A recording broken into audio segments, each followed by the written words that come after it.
In this session, we review 12 essential JavaScript array methods. So first up is the Concat Array method. It allows us to join two or more arrays. We can then make a copy of the joined arrays. So here we have array 1, and then we create a new array. And now we create a new variable and then define array 1, and then use the Concat Array method, and then define the next array we want to concatenate with array 1. If we then console log that, you can see that we now have a new array, which includes array 1 and array 2. If you want to add another array and then concatenate them all together, then all you need to do is add the comma and then the new array name, in this case array 3. And then we see that again in the console. And you can see now that's joined array 1, 2, and 3 into this new array, an array. Next up, we have the join. So the join will join all elements of the array into a string. So the default is going to be a comma. So let's have a look at that. So we create a new variable and make the join on array 1. And then we console that. And you can see now we return A, B, C, and D as a string with the default commas. So although the comma is the default separator, we can define the separator. For example, if I include a 1 here and then run this again, you can see now that becomes the separator in the string. So next up we have pop. This will remove the last element of the array, in this case D, and we can also then return that element. So we'll console log that and then the array once more to see that it's been removed.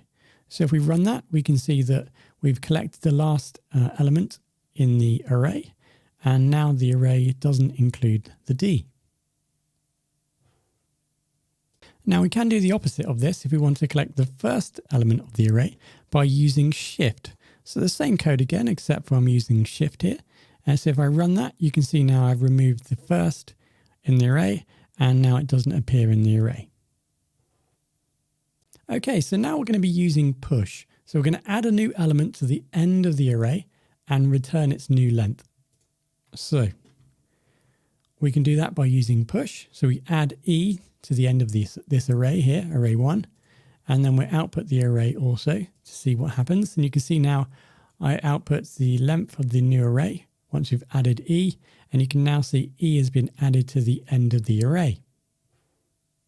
Now we can perform the opposite of push. So if we want to add something at the start of the array and then count that, we can do. So unshift. So we use unshift and we add the letter Z to the front of this array and then run that. So we can see we output the length of the array, and you can now see that Z has been added to the front or the start of the array. Okay, so next up is copy within.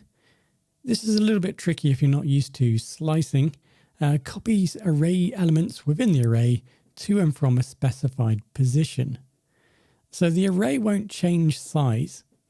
You'll be copying elements from this array into new positions. Okay, so as an example, imagine we want to copy B and put it into the first position here, position 0 in the array. So first of all, we need the insert position. We want to place the copied elements, and then we select our start position, which is 0, 1.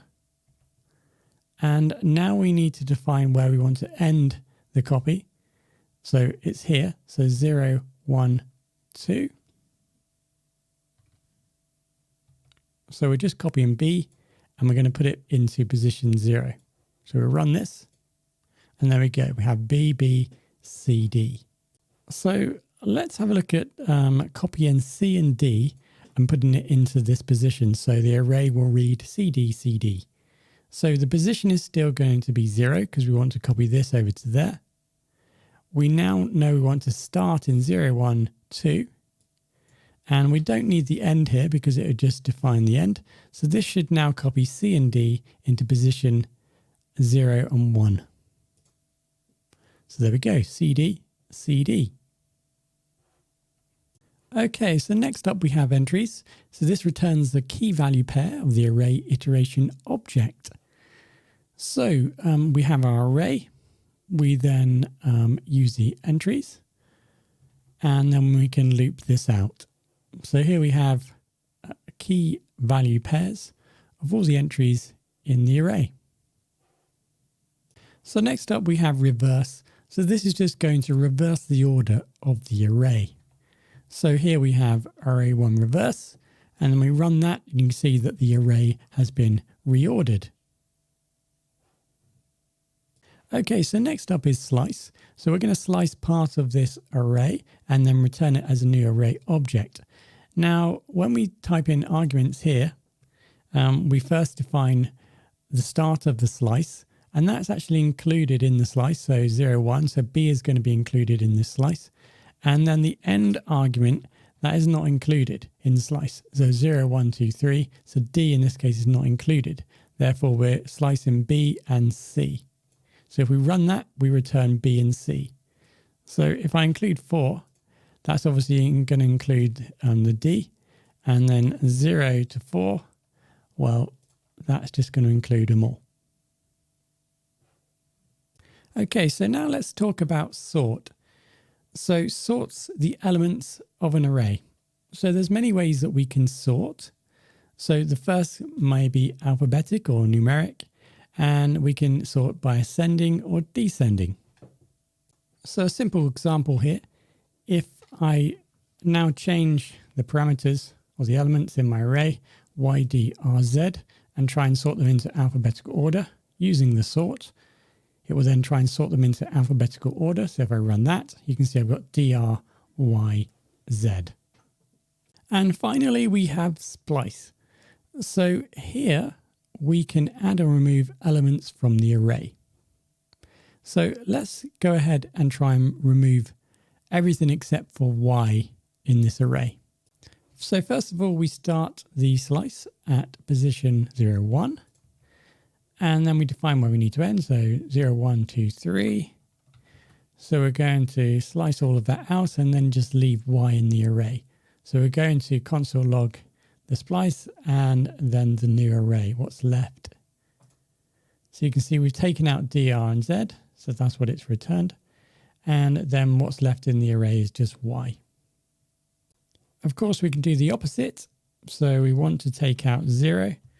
And the slice ends at 1, so just Y we want to remove, and what's left is DRZ. There we go, so we've removed Y, and now what's included or left is DRZ. So before you think I'm going mad, of course splice adds or removes elements from the array. So it adds, so it removes and then adds new items. So here, in the previous example, we removed Y. So we can now replace it with something. So comma, and then we're going to replace it with the word dog.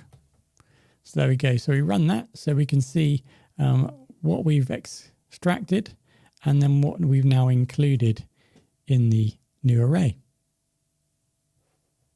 So just as a final example here, we've got splice 1 and 2, and we're going to replace it with cat and dog. So D and R are going to be replaced with cat and dog. So I run that, it returns DNR, and you can see it's now been replaced with cat and dog. Okay, so there we have 12 essential JavaScript array methods. Any comments, then just leave them in the comment section.